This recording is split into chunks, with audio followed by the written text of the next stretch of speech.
제목 봄은 두 번 온다. 제 이름은 김수진입니다. 올해 62. 지금 이 순간 저는 행복합니다.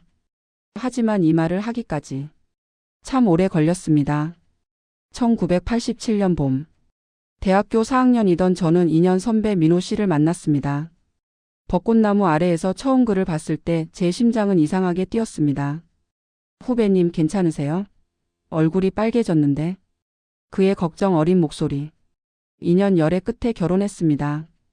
1989년 5월 14일. 수진아, 너만 있으면 난 세상 다 가진 것 같아. 신혼여행지 제주도에서 민호가 한 말입니다. 어떤 어려움도 이겨낼 수 있을 것 같았습니다. 하지만 인생은 훨씬 더 가혹했습니다. 결혼 1년 차. 첫 아이를 임신했을 때부터 시어머니와의 갈등이 시작되었습니다.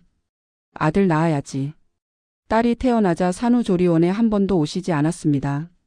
민호는 항상 어머니 편이었습니다. 우리 엄마 이해해줘. 옛날 사람이잖아. 그 말이 얼마나 저를 외롭게 만들었는지 그는 몰랐습니다. 그때부터 민호가 변했습니다. 밤늦게 들어오고 술 냄새, 낯선 향수 냄새.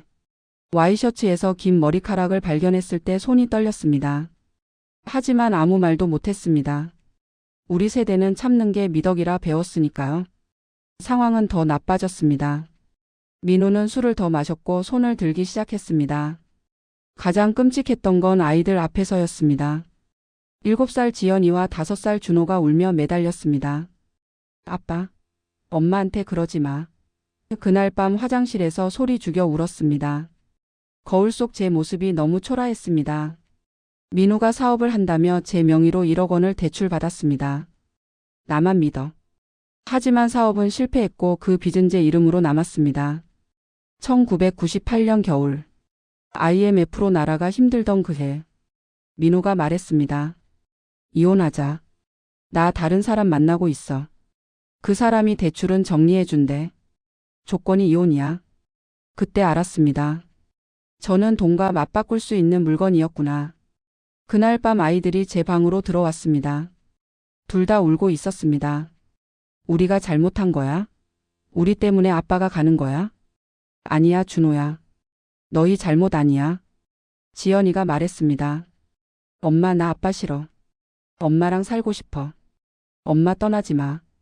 그 순간 제 안에서 무언가가 단단해졌습니다. 그래. 나는 이 아이들의 엄마다. 아이들이 나를 선택했다. 나도 아이들을 선택하겠어. 위자료 한 푼 없이 이혼했습니다. 그리고 아이 둘과 살아가기 위해 저는 가게를 얻기 위한 새로운 빚을 지게 됐습니다. 2000년 봄 작은 분식집 봄날을 차렸습니다. 지연이가 지어준 이름입니다. 엄마, 힘든 겨울 지나면 꼭 봄 오잖아. 12살 아이가 한 말이라고 믿기지 않을 만큼 깊은 말이었습니다. 새벽 5시에 일어나 육수를 끓이고 밤 11시에 문을 닫았습니다. 가게 보증금과 월세를 갚기 위해 하루하루가 전쟁이었습니다. 밤이면 전 남편이 죽도록 미웠습니다. 왜 나한테 이랬어? 원망도 했습니다. 하지만 아침이 되면 다시 일어나야 했습니다. 아이들이 있었으니까요. 도시락을 싸고 학교 잘 다녀와 하며 웃어줘야 했으니까요. 그렇게 버티다 보니 어느 순간 버티는 게 아니라 사는 거더라고요. 단골 손님들이 생겼습니다. 사장님, 떡볶이가 제일 맛있어요.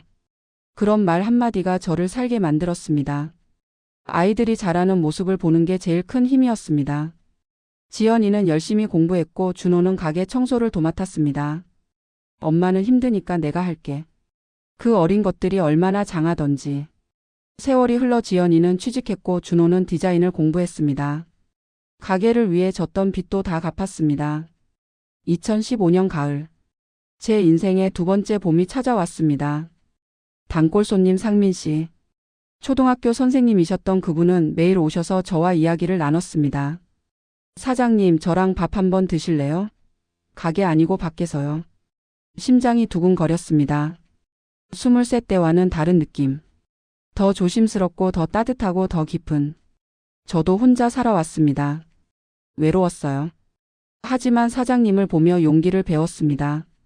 다시 사랑할 용기를요. 제 과거를 말씀드렸습니다. 이혼한 것도 아이들 둘도. 그분은 말했습니다. 그래서 더 존경스럽습니다. 혼자서 그 모든 걸 이겨내셨잖아요. 2017년 우리는 결혼했습니다. 아이들이 말했습니다. 엄마 이제 행복하세요? 엄마 자격 있어요. 자격. 그 말이 왜 그렇게 가슴에 와닿았는지. 지난해 겨울 전 남편을 만났습니다. 늙어 있었습니다. 저보다 더 많이. 수진아 미안해. 고개 숙인 그를 보며 생각했습니다. 한때는 죽도록 미웠지만 지금은 미움이 없었습니다. 왜냐하면 깨달았거든요. 그 미움이 사실은 나를 아프게 하고 있었다는 걸. 과거에 묶여서 앞으로 나아가지 못하게 만들고 있었다는 걸. 괜찮아요. 이제 다 지나간 일이에요. 용서했습니다. 그 사람을 위해서가 아니라 저를 위해서. 제가 자유로워지기 위해서. 집으로 돌아오는 길. 상민 씨가 제 손을 잡았습니다. 괜찮으세요? 네, 이제 정말로 괜찮아요. 깨달았습니다. 인생은 한 번의 선택으로 결정되지 않는다는 것을. 우리는 매 순간 선택합니다. 과거에 머물 것인가, 앞으로 나아갈 것인가. 미움에 갇힐 것인가, 용서로 자유로워질 것인가. 저는 매 순간 저를 선택했습니다. 제 행복을, 제 아이들을 선택했습니다. 그랬더니 봄이 왔더군요. 다시. 더 따뜻하게. 더 아름답게. 혹시 지금 이 이야기를 듣고 계신 당신도 힘든 겨울을 지나고 계신가요? 괜찮습니다. 봄은 반드시 옵니다. 한 번이 아니라 두 번도 옵니다. 당신이 포기하지 않는다면, 그리고 당신 자신을 선택한다면. 제 이름은 김수진입니다. 올해 62. 지금 이 순간 저는 정말로 행복합니다. 그리고 당신도 언젠가 이 말을 할 수 있기를 진심으로 바랍니다. 나는 행복합니다. 공감하셨다면 구독과 좋아요, 그리고 여러분의 이야기를 댓글로 남겨주세요.